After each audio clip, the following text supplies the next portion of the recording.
The pain of losing Nina Reiser is still fresh. Her friends gathered at an Oakland park just last month to mark the emotional one-year anniversary of Nina's disappearance, each wearing a haunting picture of their missing friend. I feel that we don't have closure until there's justice. She's the most caring and giving person I've ever met in my life, and she deserves so much more in her life. It was a September Sunday, Labor Day weekend. That morning, Nina took her two children grocery shopping and then headed to her mother-in-law's house where Hans was to take the kids for the rest of the weekend. Nina had plans to spend the evening with her best friend, Ellen. When did you start getting really worried? She was supposed to be at my house at 6:30, and I started to get worried at 6:35. Because she's that prompt. Yes, it was very unusual for Nina, first of all, to be late, because she was never late, and then not to call was very, very unusual. Ellen called Nina's cell phone every half an hour through the night, and by Monday morning, with no sign of her best friend, she was panicked. Not for 1 second I thought, of course, that she wasn't alive anymore. And then Tuesday, Ellen says something strange happened. Out of the blue, before anyone knew for sure Nina was missing, Ellen says Hans made a rare appearance at the children's school and told them to get in touch with him in case of trouble. That was very unusual for him to go to the school, and especially to leave his cell phone number as an emergency contact. He usually left it all up to Nina. On the same day, Ellen says there was more strange behavior. Hans's startling reaction to the news that Nina could not be found. I told him that the kids are at my house because Nina wasn't there to pick them up, and she has been missing for a couple of days. And his answer was, I want to talk to my lawyer. Did you find that odd? Very odd, because that's not how the normal people talk. There was no hello, no wow, no surprise, no... How are the kids? Absolutely not.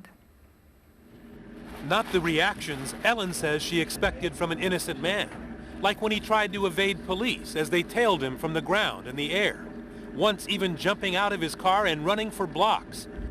So he's 2.5. But Hans's dad says he may be to blame for some of his son's strange behavior. It might. He told Hans it might not be the police who were tailing him at all, but perhaps someone more sinister connected with Nina. I said, if people are following you, either they identify themselves who they are legitimately, or you don't let them follow you. So you didn't think the police were after Hans? No. The direct physical evidence against Hans is limited, but police have built a detailed circumstantial case. At this point, I believe that Mr. Hans Reiser acted alone. There is incriminating evidence, including the condition of Hans' car. When police arrested him, the floors were wet and the passenger seat was missing, gone. The prosecution accuses Hans of using the car to dispose of Nina's body. Hans's explanation is complex and a bit hard to follow. Because he was a suspect, he claims that authorities would not allow his mother to take custody of his children unless he moved out of her house, where he'd been living since the separation. He had to vacate the premise, and so he finds himself living in his car, which for him seemed the logical thing to do under the circumstances. When Hans was picked up for DNA testing, he was carrying his passport and a large amount of cash, nearly $9,000. It's nothing sinister. Actually, it has to do with a payment of his employees in Russia. But what about this? In his car, police found 2 books on murder investigations called Homicide and Masterpieces of Murder. They were purchased 5 days after Nina's disappearance. And he's that type of person who would try to inform himself on the subject of police investigations once he found he was the target of one. He was innocent but preparing for the police investigation. Yes, there was clearly something was going wrong, and you better prepare. And there was incriminating behavior before Nina's disappearance. Nina accused Hans of pushing her down and was granted a restraining order against him. Hans just couldn't let her go. I told her to be afraid of him. He's going to hurt you, and she just sat there and she said, no, it's probably not going to happen again. But something did happen to Hans in the months before Nina went missing. In divorce court, a critical ruling. Hans lost legal custody of his precious children. His life was falling apart. Here's a song for my daughter. Where did your smile go? Is it lost in the Russian snow? Hans has not seen his children in more than a year. They are now living with their grandmother in Russia. He writes them relentlessly, sending his poems, but according to those who have read the letters, strangely, he never mentions the mother of his children, his missing wife.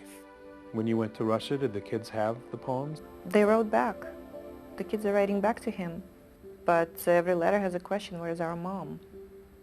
Do they really? They ask him directly, where's the mom? Yes, he hasn't shown you those letters? Well, my relative, my husband, and my kids, we would like to ask only one thing. Where is Nina? Do you think Hans is responsible for Nina's disappearance? Yes. During this entire interview, we've talked about your kids.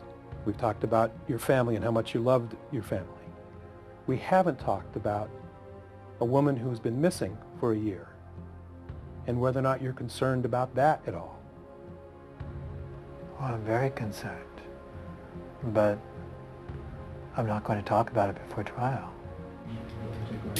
And with that, the last man known to have seen Nina alive heads back to his cell, unable or unwilling to answer the questions of his mother-in-law and the children he says he loves, leaving no clue to the haunting question, where is Nina?